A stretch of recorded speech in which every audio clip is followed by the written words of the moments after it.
Hey, and welcome into the Big Ten Huddle. I'm JR, and today I am joined by Jeff in our Big Jeff's Insights episode. In this episode, we're diving into the rich history of Big Ten football, exploring conference records since 1970s. Jeff's crunched the numbers, and we will break down each team's performance decade by decade. We'll uncover which programs have stayed consistent, which have risen to the top, highlighting coaches and things that have happened in different decades to bring the Big Ten teams here, and those which have stumbled over the years as well. Plus, what the history might mean for the future of these Big Ten teams in college football and in Big Ten football as well. You're listening to the Big Ten Huddle, where we deliver fun, entertaining analysis of every Big Ten football team, challenging the national SEC bias and digging deep into your team and the best conference in college football. If you're on YouTube, hit that like button, subscribe, drop a comment, let us know. If you're on podcast,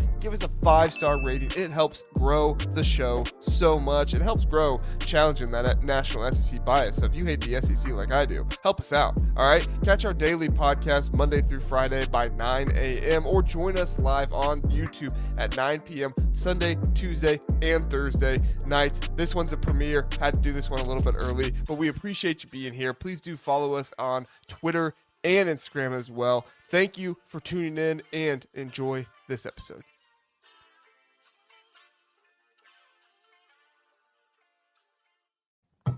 Big Jeff's Insights episode coming at you here again. We are not live this time. We are premiere once again. Jeff has a big day tomorrow that I'm sure he's going to want to share with everybody. Pretty cool experience. A little jealous of it, Jeff. I think that you're going to have a whole lot of fun. Why don't you tell everybody what you're doing tomorrow and then tell them where they can find your content at?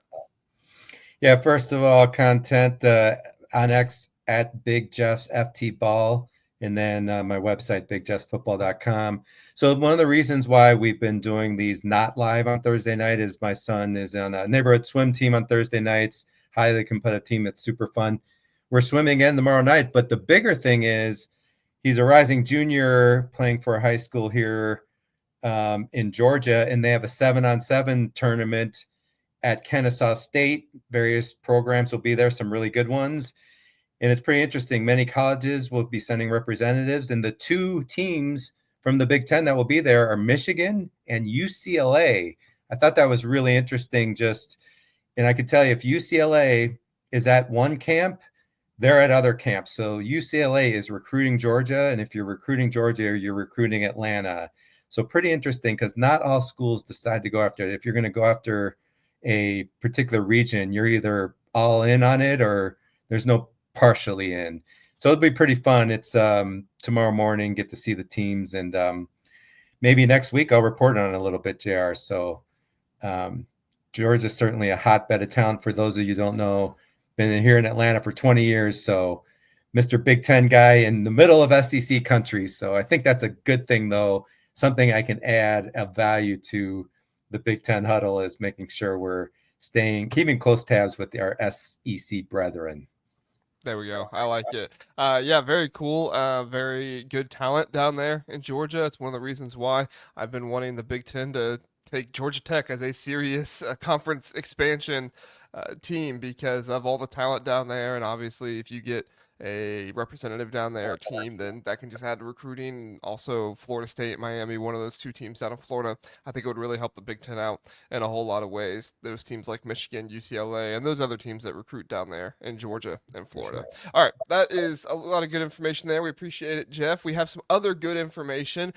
As you know, listeners, we are a part of the Believe Network. The way this works is we record episodes on Sunday, Tuesday, and Thursday nights at 9 p.m. We go live. We are not live this time because of what Jeff just explained. However, we do post those episodes the next morning, but we do cut them kind of in half because the episodes do go long. So we post episodes Monday through Friday at 9 p.m. at the latest every single day in there. So you can always catch us on podcasts Monday through Friday. You can catch us here on YouTube 3 times a week for those longer episodes. But Jeff has a very interesting subject looking at the conference records of every Big Ten team through the decades. We go back to the 70s, try to discover what teams have been consistent, what teams are good and have fallen off, and then what teams have rose and made their program better. So, Jeff, I'm going to bring up the tables and let you kind of take it away. Here is table, oh, that's 3. Here's table 1 for you. Yeah, so, and this is important, I think, since 1970s, I chose the 70s. I would consider that the modern era of college football. Lots of different perceptions of people on the different teams in the Big Ten, some of which, do you really know the history of Maryland, for example, right? Most people don't. They've only been in the Big Ten. And by the way, in that first column there, the year that's by the team, that's the first year that they entered the Big Ten. So Maryland only for, 11 years now? No one knows the prior history. And in a future table here, I'm going to show you what that history was back to the 70s for Maryland. The reason looking at history is also important to me, it tells you that if at one time that program was very successful, there's probably no real good reason why they can't get pretty close to that level of success. Now, for some of these programs like in Nebraska, that's going to be pretty darn hard. But if you've had success in the past, that's probably an indicator that you can get back to something like that in the future. So this data, just for you to know too, all these tables are available in a brief article on my website. So bigjeffsfootball.com. A lot of information in here. You can go to my website to see these tables. It's pretty interesting to kind of see the history of your team. I think in putting them in decade periods, seeing the history of your team gives you an idea of the evolution of your team. And some of these teams have really had an evolution for the good, other programs evolution for the bad. So I think that's a way to look at that. And the other thing, as always, for Big Jeff, I like the color code things. It allows me to absorb the information better, kind of draw the insights from it, but for you as well. So in essence, what I chose is 5 different levels. You can see kind of like a reference table, if you will, in the upper right. So within a time period, if someone has a winning percentage, and by the way, this is all for in-conference winning percentages. I decided out-of-conference games and the schedules that teams have vary with how difficult they are. So I think out-of-conference records are really not that great of a barometer. In conference really gives you a better apples to apples comparison. So everything you're seeing is in conference. But the elite teams are those that have a 70 to 100% winning percentage for that particular time period. So you're going to see that in dark green. The lighter shaded green is what I consider a good performance from a team for that period. So 55 to 69% winning percent. Mediocre or middle of the road teams are 46 to 54% winning percent. Poor teams, poor level is the fourth, 31 to 45%. And then the bad teams, 0 to 30% winning percentage. So those are dark brown. I usually reserve dark brown, as JR knows, for SEC teams, but in this case, they're reserved for Big Ten teams that are not performing well. So if you see your team on here, you want to see a lot of green in your row.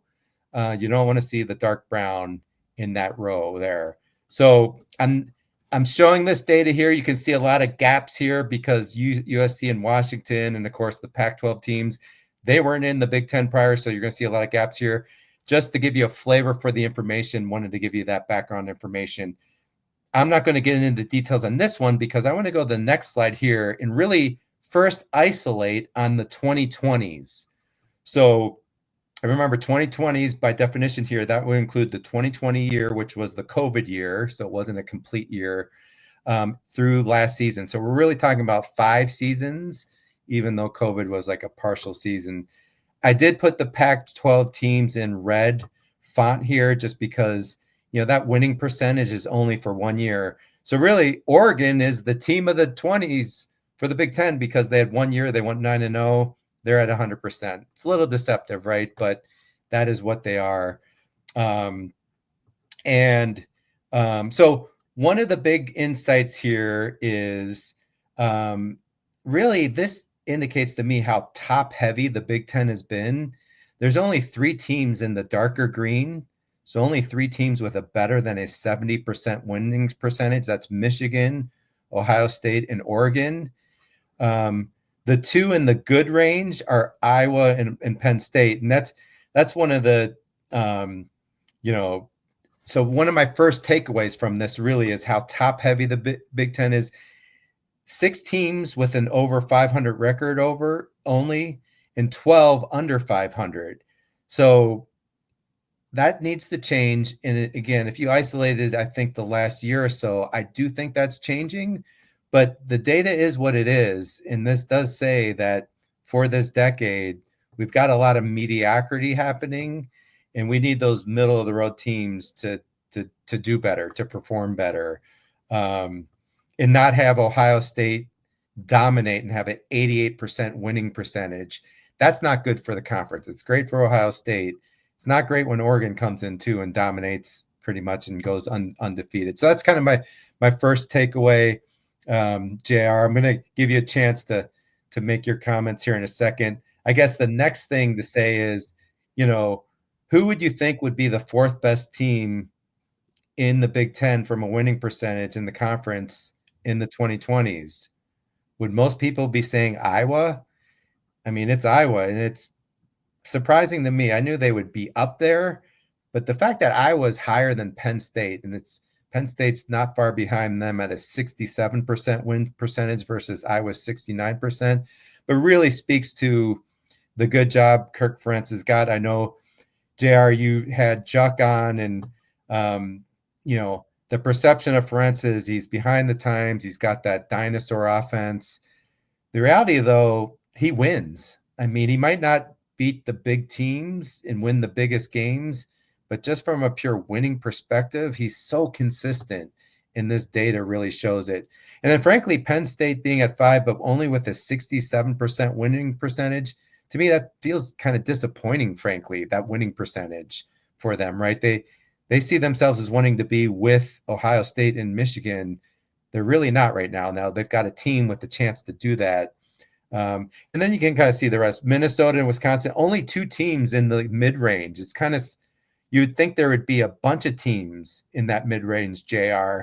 It's just kind of a weird thing. And I think it's just, there's so many teams below 45%, which Illinois is number 8 at 45% because of the dominance of those top blue blood teams. So we just need more blue blood teams. And that's why adding the Pac-12 teams is so huge, especially Oregon, who's acting like a blue blood. They need to win a national title to be able to say they are a blue blood. And then USC, very promising recruiting this year, but we need to see that performance on the field.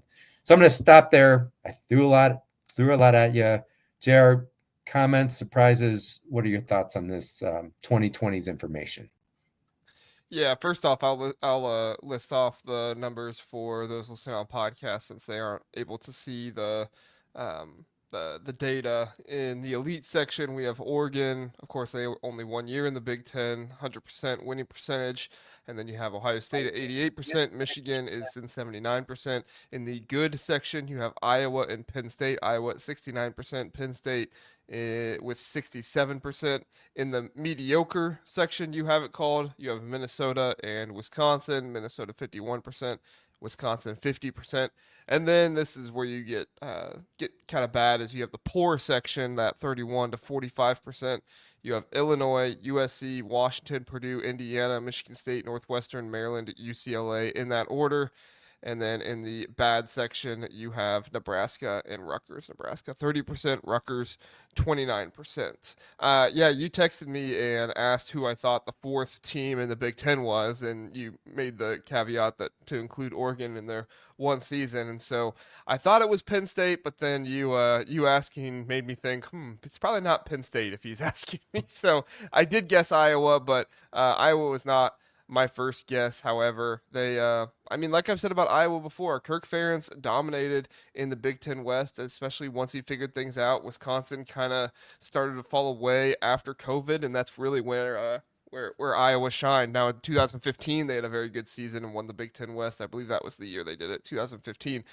So I'm not trying to say that they didn't do well before, but really after COVID, that's kind of when Iowa, as exampled here on the thing, they went to the Big Ten championship game twice, just dominated the Big Ten West in a lot of ways. That was a brand of football that really Kirk Ferentz did a really good job of coaching through, and close games, being able to take down opponents. And I think that you see coaching the best in close game situations.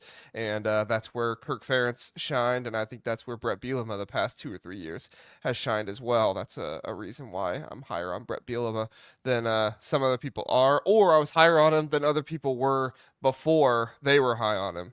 So let that record show. I was higher on Brett Bielema than some other people were before Illinois started getting the love.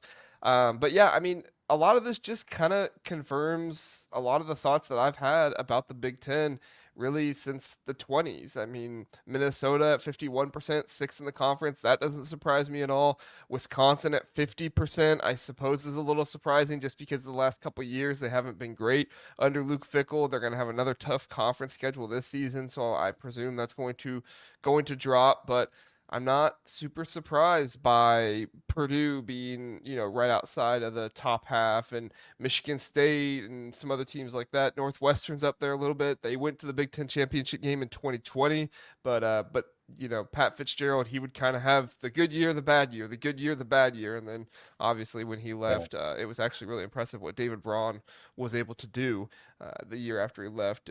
But David Braun this past year was not super impressive, so we'll see. I think the most disappointing thing, though, and I think our Nebraska fans would agree, Nebraska at 30%. You just can't do it. Now look, I am not somebody that advocates for anybody to lose blue blood status. I think that's silly.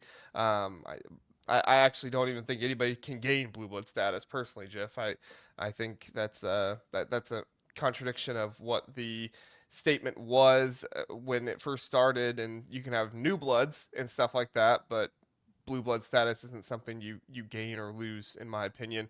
So Nebraska will never lose that. However, they are definitely not acting like a blue blood at all, especially in the 20s, and that's something that needs to be fixed, especially if that program wants to help build up the Big Ten. Obviously, they're thinking more about themselves before they're thinking about the Big Ten. However, if you want to be a program that those fans continue to cheer for and those fans continue to invest in, I'm not going to say they're going to lose fans by any means. They have a wonderful fan base, and I actually respect the Nebraska fans a lot. But if you want that same passion, if you want that same energy, Matt Rule, he's doing it. Got him back to a bowl game.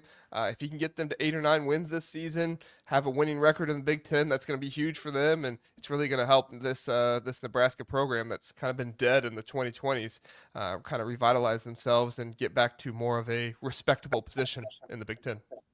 Yeah, and the other interesting one here, Indiana actually at 40%. If it wasn't for the year they had this year, they would have been easily in the bad category. I think worse than Nebraska. So just through 1 year, they look way better. So it really speaks to the amazingness of the year they had. Yes, the schedule was easy, but not only were they winning games, they were spanking people down. And people tend to forget that when they talk about the easy schedule. So, yeah. So let's go to the next. This is the final table, and we're going to spend the rest of the time talking about this. We've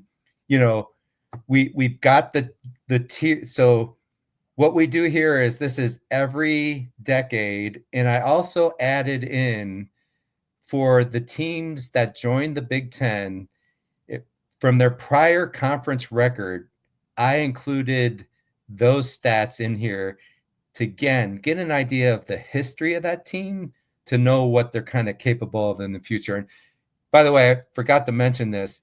All this is setting the stage for the next 2 weeks, where we're going to look at each team and say, what team should they model themselves after and strive to be? And so having this historical information allows us to make a better decision and have a better conversation about what existing teams should strive to be. So it's setting the stage for that. And so in here, again, adding all the historical information The one exception is Penn State and Rutgers. In the 70s and 80s, they weren't in a conference at all, so they're independent. So those winning percentages are actually their total regular season win percentages, just to give an idea of their history as well. And then I put them into tiers. So, those 5 tiers that we talked about earlier based on the winning percentages, the 3 elite level teams since the 1970s are Ohio State, Michigan, and USC. There's 5 good teams, and that's Nebraska, Penn State, Washington, Oregon, and UCLA. And so I'm going to go through each of those levels of teams. We'll cover them, and then I'm going to have JR comment on them. And so once again, more green the better. So let's cover the elite teams first. So I want to talk about Ohio State first. So they're the only team with at least a 70% win percentage every decade since the 70s. So 81% total in-conference win percentage since 1970. So they come in number 1. They're the most consistent program by far. They're the elite program in the Big Ten. Sorry, Michigan. I know you beat them 4 straight, but just the numbers show they're still the best, and they've been the best. The good thing for Michigan, though, they're clearly number 2, hands down. So Michigan, their aggregate win percentage since the 1970s is 76%. So winning 3 out of 4 Big Ten games. Really impressive. Back in the 70s, they were winning at 88% along with Ohio State. So they, that whole decade, Ohio State and Michigan just totally dominated under Woody Hayes and Bo Schembechler. They did have a couple really down years for Michigan. In 2000s, they only won at a 66% clip. In 2010s, 63%. So that's not that elite level. They had 2 decades of being only good. But now, clearly, under Harbaugh, and we'll see if Sherrone Moore can continue it, a 79% win percent in the 2020s, extremely impressive. So Michigan's really the second best, consistently winning team in the Big Ten since the 1970s. The third team here is USC. Overall, since 1970, a 70% conference win rate. So again, third best of any team. But they've seen a strong decline. In the 70s, they were at 80%. In the 80s, 77%. Bad decade in the 90s. And now, this 2020 is down to 61%. That's in the poor range. So, for the first, 3 out of 4 decades since 1970, they were in the elite range. Now, then they went into just the good range in the 2010s, and now they're in the poor area. That's not where they want to be. And this is why there's so much pressure on Lincoln Riley, right? This is a program that historically has been excellent. Heisman Trophy winners, 61% is going to get you fired. So he needs to turn it around. But things are looking better as far as a talent perspective. So those are the top 3 for elite. I'll stop there. JR, comments, any surprises on this? What do you think? No, I'm not surprised at all. Talking about the 70s there, you look at the 10 teams that were in the Big Ten at that time, and there was nobody even close to Michigan and Ohio State. I think anybody that was watching football back then, would agree that that was pretty much the way it felt back then. Bo and Woody were kind of talk of the Big Ten at that time, and they pretty much dominated it. Pretty much trading off Rose Bowls between the two of them, and going there. So yeah, at the end of the day, 70s pretty non-competitive time in the Big Ten. You look at the 80s and the 90s, and Michigan kind of dominated there, which kind of goes with the rivalry as well. When Michigan did much better in the 90s, and then you get to the 2000s and the 10s. Really, the only time where you don't see one team dominating and they don't have a better win percentage than the other team is the 2020s, where Michigan is 9 percentage points lower than Ohio State, yet they are still beating Ohio State, have won the last 4 times in a row. In fact, Ohio State's never beat them in the 20s, considering they had that COVID year where they didn't even play. And so it's interesting. You looking back at the rivalry and just kind of investigating those two teams there. USC, the trend continues. I mean, this is what we see, and it's something we're going to see pretty consistently as conference expansion goes. The only team that has been able to join the Big Ten and pretty much win at the same pace or better is Oregon. Everybody else who joins the Big Ten falls. Nebraska, Rutgers, Maryland, UCLA, Washington. Well, no, yeah, Washington. Because you just look at last year with them, all of these teams have fallen and gotten worse when they've gotten into the Big Ten. Even Penn State. Penn State, when they came in the 90s, they were 73%, then 56%, 64, 67 in the 20s. So they've gotten better as the 2000s have gone on, but they've still not reached that 73% that they were at in the 90s. Of course, they were 76% in the 80s. They joined in 93. However, it continually gets lower. I guess we got to start talking about a Big Ten curse or something like that, right, Jeff? I mean, they have the Madden curse, and they're talking about a possibly NCAA football cover curse. Let's hope that's not true for Jeremiah Smith. But it just USC is continuing on the track with every other team that joins in Big Ten conference expansion. Who knows what it is? Maybe there's some kind of ghost or something haunting the Big Ten expansion teams, but we'll see if Lincoln Riley and new general manager Chad Bowen can rectify that. Yeah, it really is curious that decline there. I guess the difference is with the TV packages, the strength of financially of the Big Ten. I'm thinking some of these teams have a chance to right things. But for sure, we just need more depth overall. So we started covering that. Let's talk about those second level teams. So these are the good, what I call good winning percentage, 55 to 69% winning percentage. There's 5 teams in this range. Number 4 is Nebraska, 5 is Penn State, 6 is Washington, 7 is Oregon, and 8 is UCLA. So let's talk first Nebraska. I mean, they're the ones with the wildest statistics of any team here. It's pretty crazy. Just because they were so great in the 80s and 90s, their overall winning percentage is 69% since 1970s in conference. So that's good for 4th, just like we said. It was shocking to me. I would not have said they would be 4th just based on the 2 or 3 decades of mediocrity. But in the 80s and 90s under Tom Osborne, a 90% winning percentage in conference. That's incredible. Going 9-1 basically. They weren't playing that many games in conference, but I mean they just hardly lost. Right? It's probably just, do you beat Oklahoma or not? Now maybe that speaks also to the conference being all that not that great, but I actually do believe it speaks to the excellence of Nebraska. So they went from that to, the 2000s being 59% winning percentage. They entered the Big Ten in 2011 and 55% winning percentage. And now they're among the bad, like we just said, in the 2020s, 30% win percentage in the Big Ten. They're in the bad category. To go from 90% down to 30%.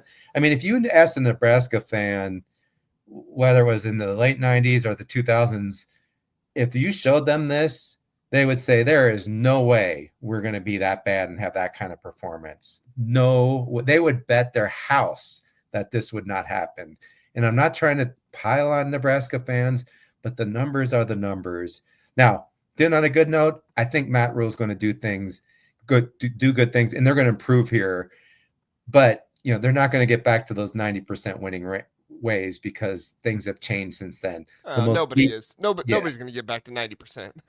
Well, Ohio State's been close. The last 2 decades, 88%, 80%. So they've been damn close. Yeah, but they're not going to get to 90 though. I understand, but it's close. But my point would be, it's not good that Ohio State's that dominant. If Ohio State's that dominant, that means there's too many weaklings that they're beating up on in the Big Ten, right? So, so that's Nebraska. And Penn State is next. Just like Jared was saying, back in the 70s and 80s, winning at 76, 81% rate. They're down to winning, 67%. And that's not bad. I'm not saying that's bad, but if they want to be kind of what James Franklin talks about Ohio State, they want to be an elite program. To be elite, you got to get into the 70s as far as a win percentage in conference, right? 80s would be very difficult. But that's why this year is, if they can't do it this year, then can they do it? So that's why it's such a big year. And then the other thing here is, 3 teams are 6th, 7th, and 8th. Washington, 59% winning percentage overall since 1970.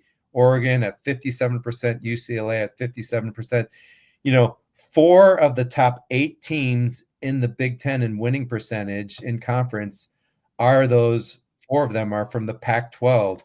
I can't underestimate enough when I talk about the Big Ten needing more mid-level teams stepping up and everything. Just adding these programs that are all more than mid-level in history is so big for the Big Ten. It makes us so much deeper, and it really makes it viable when we say maybe the Big Ten is better than the SEC. Without these 4 teams from the Pac-12, we wouldn't be saying that, right? With them, it's legitimate for us to potentially say we're better than the SEC. Without these teams from the Pac-12, we're just the ACC. I mean, you have a couple title contenders, but you have teams that don't care about football. Now, to the credit of some of the teams that have been lower, they've put more investment into football, and that's helped. And it's helped with the addition of some of the Pac-12 teams as well. But previously, before that happened, like you said, this conference had no conversation of being better than the SEC. They were what the ACC is now. Yeah. And I want to point a couple things here. So UCLA, 8th best overall record here. Back in the 80s under Terry Donahue, 72% winning percentage. That wasn't far behind USC's 77%. And in the 70s and 80s, UCLA was right close to USC, just a consistent winner. And so they can do it, right? If they align their athletic department right, get the right support, get the right coach, great campus, right? Great school. There's no reason UCLA, I don't know about a 72% win percentage in conference, but in the 60s, as far as a winning percentage, is very viable for them. And it's not like they've been bad. The past 2 decades, 51% winning percentage. So winning their fair share, but certainly they're more capable and their history shows it. The other one is Oregon. Oregon is the only program that every year since the 70s, and by the way, in the 70s, they stunk, a 29% winning percentage in the 70s. But every year they've improved, 41% in the 80s, 52% in the 90s, 68% in the 2000s, 73% in the 2010s, and now 81% in the 2020s, second only to Ohio State, when you include their Pac-12 record. So Oregon is just, you're right, JR, maybe you can't say they can become a blue blood. They have to maintain, a level of success for several decades, but they're kind of on the path to doing that. And they're definitely the type of team that's going to potentially win national championships. That is the most important thing. If you want to claim being the best conference, you got to be winning your fair share of national titles, and Oregon's the type of team that can do it. Okay, so any other comments here, JR, on the good before we move to our mediocre teams? Yeah, I mean, as far as the good, what do we say? We have 5 there in the good. I actually pulled up the SEC numbers to compare and contrast a little bit here, and I'll be honest, it doesn't look all that much different. So when you take into account Texas, or the additions of Texas and Oklahoma, 1, 2, 3, 4, 5. Texas and the SEC has only 5 good teams by winning percentage as well. Now, Tennessee is right on the cusp there. They're 54.8%. So you would probably round that up to the 55%. So you could say they have 6 good teams. But they only have 2 elite teams in Georgia and Alabama. So we are kind of, given a hard time to the Big Ten here a little bit. But you look at some of these numbers for the SEC, it's really not all that much different. They're kind of struggling in some areas, just like Big Ten teams are. With kind of the middle of the pack and stuff like that. Now, their difference is they didn't have to add these teams, right? Like the Big Ten had to add the 4 Pac-12 teams, Yeah. and so the Big Ten doesn't have that reputation year after year. They had a very good year in 2023. Michigan winning the national championship this past year. The other teams coming in helped as well, and also, I mean, you have teams in the SEC that have won national championships more recently in that good tier.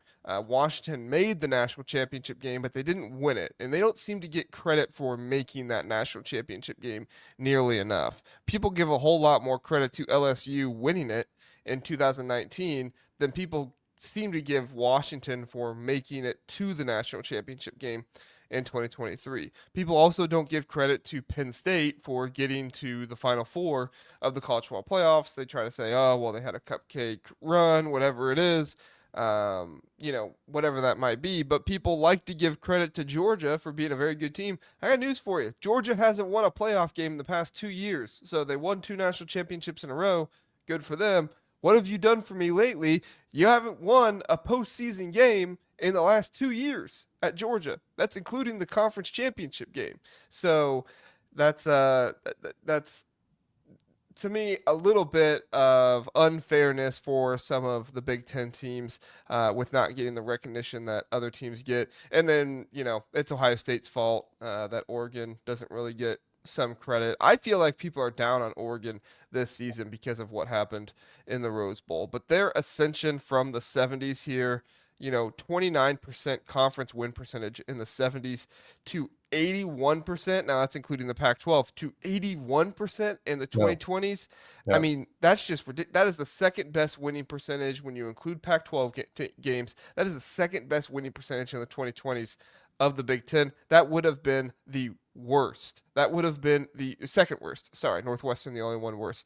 That would have been tied for second worst in the 70s with Iowa and only better than Northwestern. So you think about it, you've got Oregon elevating. Now, credit to Iowa, they elevated as well, 69% in the 2020, so they deserve a lot of credit there. But Oregon elevating to that 81% is on another level, and we need to give credit to how much that program invested. People can say all they want. Oh, well, they bought this, they bought that. Well, guess what? That's what you got to do to be good. And they invested, and they are good. They just had an undefeated season, and they're going to get that national championship at some point. Yeah, just vital to our quest to be looked at as superior to the SEC for sure. So the next group here is our good team, or mediocre team. Sorry, that's in the 46 to 54% overall winning percentage. So we have 4 teams that fall into that bucket. You got number 9 overall in the Big Ten, Iowa, with a 54% winning percentage since the 70s. Michigan State also at 54%. At number 10 and number 11 is Wisconsin at 52%.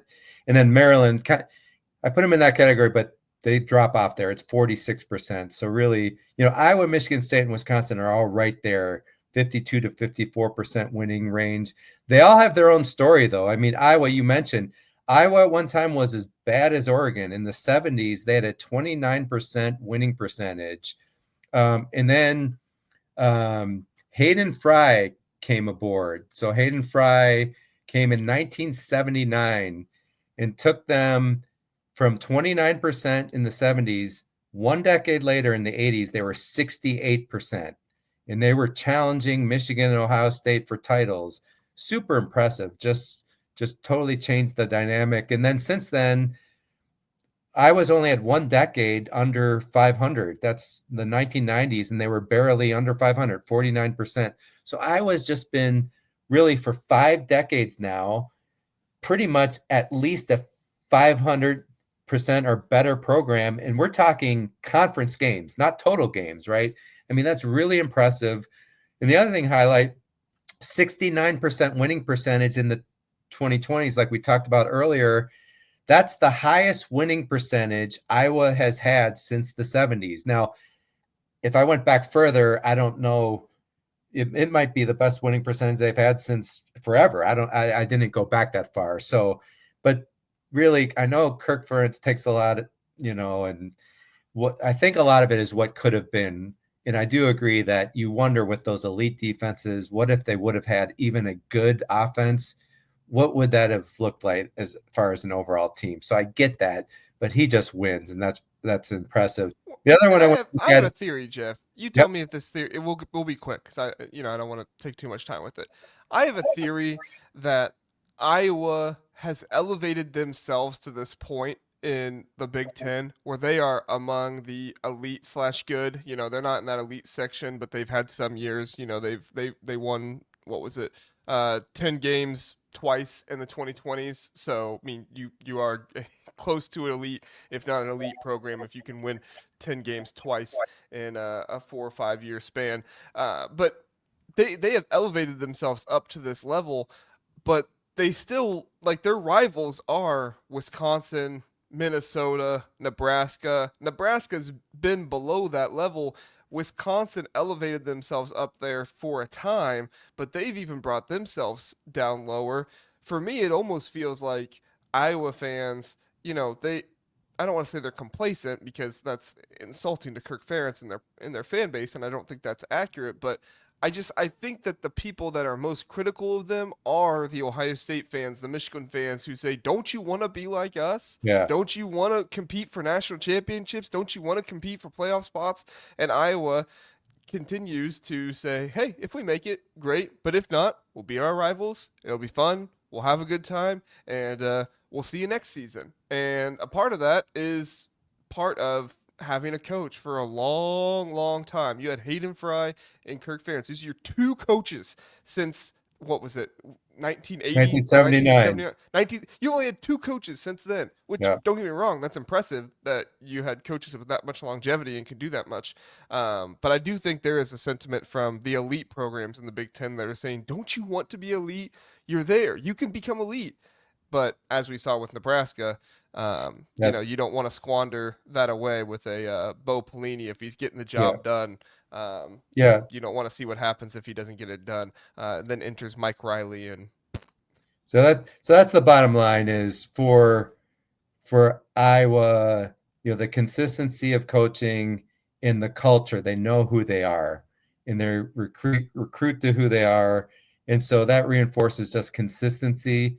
It also means, though, because they have the same coaches, they're not going to be elite because it's not like, I don't want to say they're not striving to be, but unless you make a coaching change, you're not going to get to elite.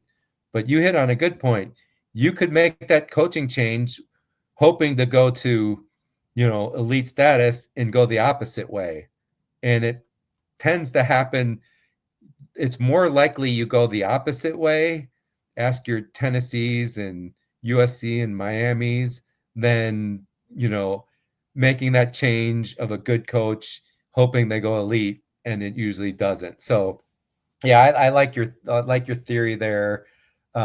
Wisconsin's kind of similar, but their winning percentage in the 70s was more like 40% and then 37% in the 80s. The tipping point, Barry Alvarez, hired in 1990, guy, tons of experience, defensive coordinator at Notre Dame under Lou Holtz. I think they won the national, I think he was D coordinator when they won the title in 88, in fact. He comes in and just changed the dynamic of Wisconsin. They went to a couple Rose Bowls early in his tenure. His winning percentage wasn't huge, but his peaks were like damn good. His peaks were Rose Bowl years. And so that what makes it stand out. And then what's crazy is in the 2010s, 76% winning percentage. Pop quiz. Who had the second best winning percentage in the Big Ten in the 2010s? Ohio State was one. Who had the second best? Wisconsin, better than Michigan. better than Penn State, way better than both those teams. It's not even close. So, and that was Brett Bielema. It wasn't all Brett Bielema. He was there, 2006 to 2012. So Gary Anderson, Paul Chryst, they get credit for that too. But all that makes, what's happening the last 2 years in Madison, just it's historically bad. I mean, they've been bad as they've been since the 1980s under Luke Fickell. And so that's why he's under tremendous pressure as well. And then Maryland's really jumping all around. I do want to say, back in the 70s, Maryland under Jerry Claiborne, I had to look it up. I mean, 71% win percentage in the 70s, 69% in the 80s. So they had Jerry Claiborne, Bobby Ross for 4 years. So Bobby Ross went on to Georgia Tech and won a national championship. So they're the type of team, you get the right coach in there, they got a solid recruiting base. There's no reason why Maryland can't be significantly better than the 34% and the 29% they were in the last 2 decades here. And then Michigan State, they're definitely a team that has capability. 67% win rate in the 2010s. That's under Mark D'Antonio. Only one, I see 2 of the 6 decades they've been under 500. So, there's 40% in the 2020s. So expect more. We need Michigan State to be good. They can recruit it out of Ohio. So no reason why they shouldn't be at least a 50% win percentage for them. Yeah, Johnson Smith just has to get his recruiting figured out. They'll get there. I'm confident Michigan State's going to become better. I don't know if they'll get back to nearly 70% in the conference, but I think they'll be over 50% at the very least. Yeah, Wisconsin, looking at their history, I do wonder what would have happened if Brett Bielema never left. Gary Anderson takes over. He does well for a couple years. And then Paul Chryst, he has 3 straight 10 or more win seasons. I mean, he goes 13-1 in 2017, finishes 4th in the college, or it finishes 6th in the college football playoffs. They were as high as 4th in there at one point, so they contended for that playoff spot. But I mean, this is why I always wish we would have had 8 teams for the playoffs. A team like Wisconsin there. What would that have done if Paul Chryst had made the college football playoffs that year? He goes 8-5 the next year, right? If he had gone to the college football playoffs and won a game or two, what would that have done? They won the Orange Bowl that year. In fact, Paul Chryst was really good at winning bowl games. He only ever lost one. He only lost one. It was the 2019. No. Yeah, 2019 season when they lost it.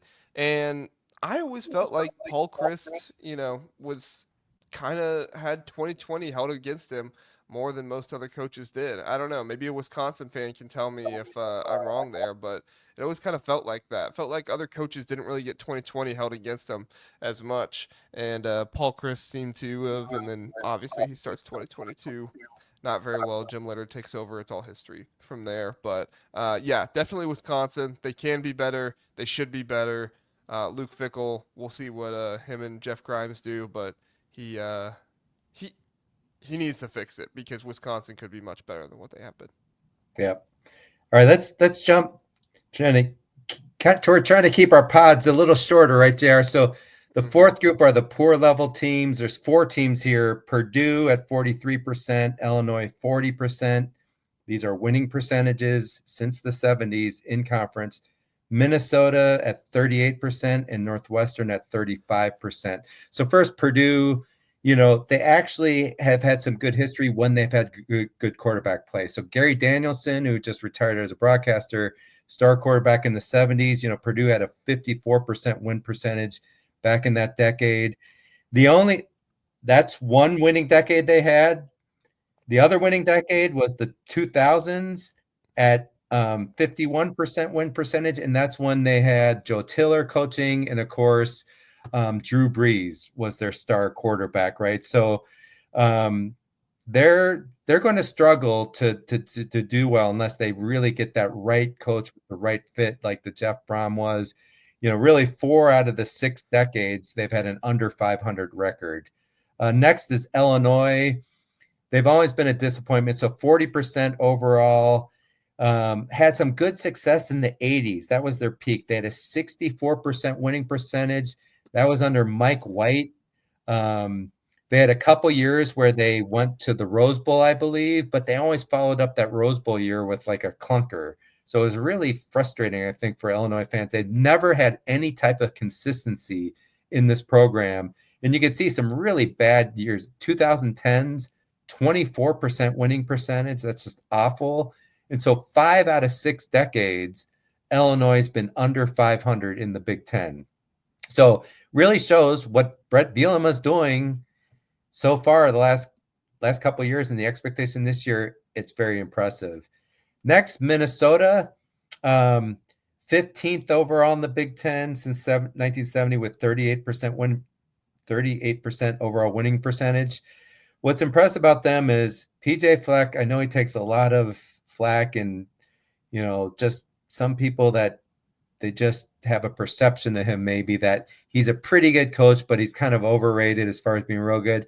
He's the only coach that's led the program to greater than a 500 winning percentage in the Big Ten since 1970.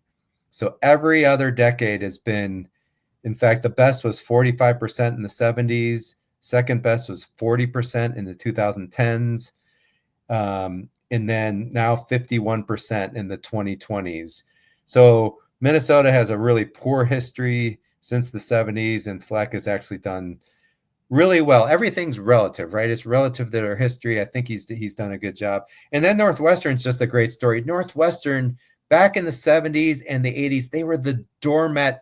Literally in the 80s, they were the worst team in college football. They were horrible, like guaranteed W. And what changed? Gary Barnett came, hired in 1992, and 3 years later, he had the Wildcats in the 1995 Rose Bowl against Keyshawn Johnson and the USC Trojans. A true miracle. He was the Kirk Cignetti of the time, right? I mean, people were in shock. And I graduated college in 1990, so I knew this well. And it changed the trajectory of the Northwestern program. Now, did they have huge success? No, but 2000s, 48% winning percentage, 2010s, 50%. They're one of those type of programs that had these really special years under some coaches, and even made the Big Ten championship game a couple different years. But really overall, if you're able to win at even a 500 record for Northwestern, I think that's pretty darn good given the academic standards and some of the just the not the deep pockets that they have like the other teams. So those are the 4 in the poor category. Any comments on them, JR, before we finish up with the 2 bad teams? Yeah, I could have predicted these most likely. Minnesota does stand out. What PJ Fleck there has done is it's just very, very good, exceptional what he's been able to do, especially in the here recently. His first 2 years were a little rough, 5-7, 7-6, and then he follows it up with an 11-2 year. And 2020 was tough for him, and then 9-4 seasons back to back. 8-win season this past year. And of course, he's helped out by winning a bowl game every single year. I mean, PJ Fleck does not every single year. Every year he makes it, he wins a bowl game. PJ Fleck is the bowl game master at this point. So, and that's something that's very important to the Minnesota program. I'm somebody that, if my team's in a bowl or something like that, and they're not in playoffs, it's like, okay, I'm glad I get to watch them again, I guess, but this is not my focus. For a program like Minnesota, a program like Iowa, Wisconsin, those kind of ones that are kind of rivals with each other that we just talked about, bowl games are very important to win for them. And right now, Minnesota is accomplishing that. Iowa's not done it so well here recently, but Minnesota's been able to do that, and I think that's one of the big factors why many Minnesota fans are just behind PJ Fleck. Not only are you seeing improvement in the conference record ever since the 70s, since the 90s, it's gotten better. They were at 45% in the 70s, 90s, they got down to 28%, and they've just improved each decade. Now they're above 50% for the first time. I don't even know if there was a decade where they were above 50%. at some point. So just massive success for PJ Fleck. People talk about Glenn Mason as the best coach in Minnesota history. If PJ Fleck keeps it going, he's going to be talked about as the best coach in Easily. Minnesota history. Yep. So our final two in the bad category. So number 17 and not last is Indiana. Thankfully, 29% win percentage since the 70s. We mentioned it earlier, because of the huge year they had in 2024. Their win percentage is 40% so far in the 2020s, which is their best of any decade. The best previous was the 1980s. So I was at Indiana when Bill Mallory was there. He was hired in the early 80s. 3 out of 4 years we went to bowl games. We had a great running back, Anthony Thompson. One of the awards for the Big Ten is named after him. But despite all that, the winning percentage was still only 36% in the quote golden years of Indiana. So, all-time losingest Division I program is Indiana. It really speaks to how special that 2024 was. But the cool thing is, Indiana actually has some deep-pocketed alumni, and with the new environment, I think this is the one program that going forward, it's going to look different than their history, because things have changed and they're in a position due to deep pockets to really change the dynamic. I'm not saying they're going to challenge for playoff spots every year, but I don't think they're going to be in the 20s and 30s as far as winning percentage by decade. And then the last one is Rutgers. They did have 28% since the 70s. But in the 70s, they had a 68% winning percentage. So back then had some good success. Under Greg Schiano, he had an 11-year stint his first time with Rutgers. His last 7 years there, they went 25-24 in conference. So about 500. Might not sound that impressive, but given the history of Rutgers, that's actually pretty good. So I really do think they have the right guy. He knows how to win. It's just that you need to temper expectations. If they win at a 60% clip, to me, that would be a big victory for Rutgers, consistently going to bowl games. So they're really the last two there, JR. And again, to remind everyone, all this information is on my website in an article, bigjeffsfootball.com. The other thing I'm going to say is, the data is important to go through because it cut through the perception. And I listen to a lot of sites, and I can tell you this: some people present information to try to make whatever school or conference they're covering look better. And any data that goes against that, they don't bother to talk about that. You're not going to get that from me here. I'm not trying to, make the Big Ten look better than they are. I'm going to call it like it is based on what the numbers say. And I'm hoping you appreciate that. I mean, the good thing with the numbers is they're improving. And as we've hit on a lot here, the future is really bright given the new landscape of college football.